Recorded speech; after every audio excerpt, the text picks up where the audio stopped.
Selamünaleyküm. Nasılsınız arkadaşlar? İyisinizdir inşallah. Bugün yine sizlerle kısa bir sohbet edelim istedim. Malumunuz dün gece Sayın Sağlık Bakanı bir açıklama yaptı koronavirüs ile alakalı.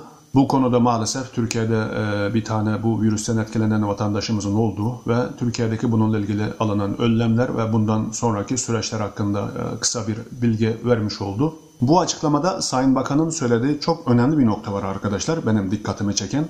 Sayın Bakan diyor ki, ben bu açıklamayı yarın yapabilirdim ama şeffaflık açısından bu geç saatlerde olsa bile şimdi açıkladım diyor. Ve orada gece saatler olmasına rağmen birçok gazeteci arkadaşlarımız, muhabir arkadaşlarımız bu açıklamayı canlı olarak aktardı, yayınladı. Şimdi burada söylenen bu şeffaflık kelimesi benim çok dikkatimi çekti arkadaşlar. Konuyu biraz bizim tarafa, yani Doğu Türkistan tarafına aktarırsak, malumunuz bu Çin'den yayılan bu virüsten dolayı Çin'in Wuhan şehrinden birçok ülkeye, birçok şehre uçaklar, treller iptal edilirken bizim memleketimize, Doğu Türkistan'a ta o günden itibaren böyle bir yasak konulmadı. Oradaki virüs bulaşan veya bulaşmış olma ihtimali olan binlerce Çinli bizim memleketimize aktarıldı arkadaşlar. Ve Doğu Türkistan'daki şu anki durum çok korkunç bir şekilde devam ediyor arkadaşlar. Biliyorsunuz bu virüs belasından sonra Çin'deki birçok şehirlerde okullar tatil edilirken, toplantılar, mitingler iptal edilirken bizim vatanımızda, Doğu Türkistan'da şu an o toplama kamplarında milyonlarca insan hiçbir hijyen olmadan kötü şartlarda o toplama kamplarında, işkence kamplarında tutuluyor. Bununla beraber kamp dışında kalan insanlarımız, bizim kardeşlerimiz, abilerimiz, annelerimiz, babalarımız, kardeşlerimiz, çocuklarımız evlerine kilitlenerek ölümü terk ediliyor. Yani bir taraftan sokağa çıkması yasaklanıyor, bir taraftan bu insanların günlük ihtiyaçları olan gıda ve diğer temel ihtiyaçları karşılanmıyor. Bir nevi ölüme terk ediliyor. Bununla ilgili bazı videolar yayınlandı arkadaşlar, belki görmüşsünüzdür. Yani şu an Çin işgalcileri bu konuda Doğu Türkistan'daki olsun veya kendi devletindeki, kendi Çin şehirlerindeki veriler olsun hiçbir şekilde bunu şeffaf bir şekilde açıklamıyor arkadaşlar. Dolayısıyla şu an biz memleketimizdeki durumun, yani şu anki güncel durumun ne kadar tehlikede olduğunu şu an net olarak bilemiyoruz. Ama gördüklerimiz, duyduklarımız bu haberlere göre şu an Doğu Türkistan'daki durumun çok kötü olduğunu söyleyebiliriz. Ama dediğim gibi Çinliler bu konuda herhangi bir veri açıklamamakta ve dünyayı bu konuda aldatmakta. Ve böyle bir durum devam ederken geçen günlerde Habertürk kanalının Açık ve Net programında Çin'in İstanbul konsolosunu konuk etti ve orada bir sürü yalanları söyledi. Yani bir haber kanalının şeffaf olması gerekirken hele o programın adı net ve açıkken o Çinli'nin bu programda bir sürü yalanlar söylemesine izin verildi. O Çinli'nin verdiği veriler tamamıyla yalandır. Doğu Türkistan'daki ve Çin'deki mevcut durumu net olarak açıklamamaktadır, yalan söylemektedir. Biz yıllarca, senelerce Doğu Türkistan'daki bu işgali, orada olup biten zulümleri, baskıları anlatmaya çalışırken, medyalardan söz hakkı talep ederken, bizleri geri çeviren, gözlerini ve kulaklarını kapatan medyalar şeffaflığa aykırı bir şekilde onun gibi yalancı Çinlileri bunun gibi programları konuk ederek şeffaflığa, bu ilkelere leke düşürmektedir arkadaşlar. Sunucu hanımefendi o Çinli'den soruyor arkadaşlar. Oradaki pazarda yabani hayvanlar satılıyormuş.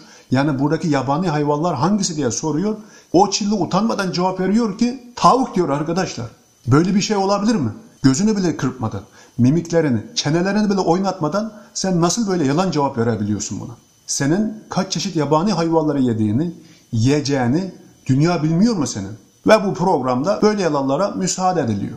Doğu Türkistan'daki toplama kampları meselesi soruluyor bu Çinli'den. Bu soruya da direkt cevap vermeden Çin parasında Uygurların yazısı var. Kendi parasına Uygurların yazısını yazan bir hükümet, bir yönetim onlara baskı yapar mı, ayrımcılık yapar mı diye böyle cevap veriyor. Ve çok ilginç tarafı sunucu hanımefendi de sanki bu bir sırmış gibi, yani şimdiye kadar Çin parasında Uygur yazısı olduğunu kimse bilmiyormuşçasına hemen kamerayı yaklaştıralım, onu gösterelim diyor. Ama maalesef, çok maalesef arkadaşlar, o yazı o kadar küçük ki o kanalın HD veya Ultra HD çözünürlükteki o kamerası bile o yazıyı yakalayamadı arkadaşlar. Çin parasında sadece bizim yazımız yok arkadaşlar. Doğu Türkistan gibi işgal edilen, Çillilere göre otonom bölgesi yani özerk bölge ilan edilen Tibet, Moğol gibi 4 tane milletin yazısı var arkadaşlar orada. Yani işgal edilen bu toprakların kendi toprakları olduğunu meşrulaştırmak için yazılan bir yazı. Yani Çin parası olursa bir bakarsınız arkadaşlar veya internetten bulursunuz. Paranın çok küçük bir köşesine bu 4 milletin yazısını küçücük olarak yazıyor arkadaşlar. Eğer sen o kadar iyiysen, o kadar adaletliysen, senin dediklerine göre Çin'de şu an kaç tane millet yaşıyor? Çinlilerin dediklerine göre Çin'de 56 tane millet var arkadaşlar. Diğer milletlerin yazısı nerede o zaman? Hani sen adaletliydin? Ve buna o programda herhangi bir tepki verilmiyor arkadaşlar. Dolayısıyla otomatik olarak burada bizim bir söz hakkımız doğuyor. Madem siz o Çinliyi programa çağırdınız, orada konuk ettiniz, bu kadar yalanları söylemesine müsaade ettiniz. Doğu Türkistan'ın durumunu, Uygurların durumunu bilen insanlar bu Çinliye hiç inanmaz zaten. Ama bu konuları net olarak bilmeyen, kavrayamayan birçok arkadaşlarımız var. Bunların kafasında acaba diye bir soru işareti bırakabilir. O Çinli de biliyor bunu. Şu çamuru atalım, izi kalsın diye. Dolayısıyla biz Doğu Türksalılar olarak bunun gibi şeffaflık ilkesine aykırı olarak Çinlilerin bunun gibi programlara konuk edilerek yalan söylemelerine izin verilmesini, müsaade etmesini hiç doğru bulmuyoruz. Eğer yapabilirse onlarla bizleri Doğu Türkistanlıları karşılıklı oturtarak program yapılması lazım. Ama tabii ki Çinliler bunu kabul etmez. Çünkü korkuyorlar. Çünkü o ne kadar yalan söylesin gerçekler önünde hiçbir şeydir arkadaşlar. O Çinli onu biliyor. O yüzden böyle programları bu sefer o kabul etmez. Hiç olmazsa o Çinlilerle ayrı bir program yapılacaksa Doğu Türkistanlılarla da ayrı bir program yapılması lazım. Doğu Türkistan meselesini sadece siyasi mesele olarak görmemek lazım arkadaşlar. Orada şu an ne insan hakları, ne hayvan hakları, ne özgürlük, hiçbir şey kalmadı arkadaşlar. Yani onun gibi programlara ben veya başka dernek, STK'ların yetkilileri katılmak zorunda da değil. 3 yaşındaki bir tane çocuğu programa çağırın, o her şeyi anlatır zaten. Şu İstanbul'un göbeğinde binlerce Doğu Türksalı çocuk anne babası daha hayattayken yetim bırakılarak, bırakın anne babasını görmeyi, telefon veya internet üzerinden bile görüşmekten mahrum ediliyor. Dolayısıyla arkadaşlar ben Türkiye'deki tüm kurumların, medya kuruluşlarının şeffaflık ilkesine uymasını, özen göstermesini ve bu konuda Doğu Türkistan meselesini, Doğu Türkistanlıları özellikle unutmamasını, göz ardı etmemesini rica ediyorum, talep ediyorum.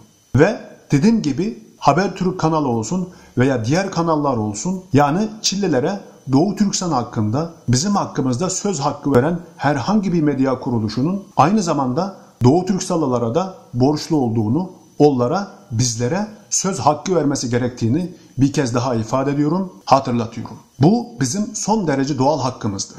Bununla ilgili Çin konsolosu da çok güzel bir teoriyi ortaya attı arkadaşlar. Diyor ki ben oraya Doğu Türkistan'a gittim, diğer insanlar gitmedi. Yani oraya gitmeyen insanın konuşma hakkı yok diyor. Bu otomatik demek oluyor ki oranın asıl sahibi konuşması lazım diyor. Yani bu söylediklerinden bu anlam çıkıyor arkadaşlar.